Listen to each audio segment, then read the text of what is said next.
उस इंटरव्यू के दरमियान हमने उनसे उनके कागजात उनके चेक किए।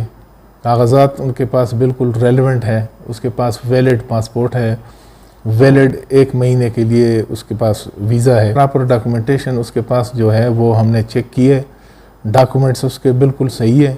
और उस रस्मी इंटरव्यू के बाद चूँकि वो खातून है, उसकी प्रिवेसी का हमने ख्याल रखा और उसकी सिक्योरिटी के लिए हमने उसकी सिक्योरिटी पर पुलिस कांस्टेबल मामूर किए हैं जो उसकी सिक्योरिटी का बाकायदा ख्याल रखेंगे।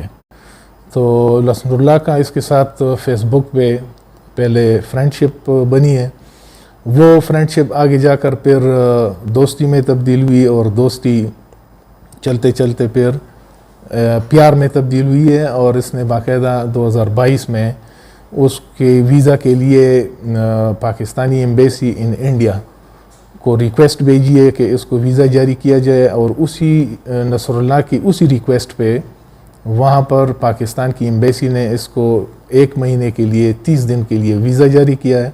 और उस वीज़ा पर वो बाकायदा वाघा बॉर्डर पर इमिग्रेशन करते हुए यहाँ पर आई है और लाहौर तक उसको फिर जब बाद में जब बस में आई है तो पिंडी में बाकायदा उसको नसरुल्लाह ने रिसीव किया और पिंडी से फिर ये दोनों इकट्ठे इधर आए हैं।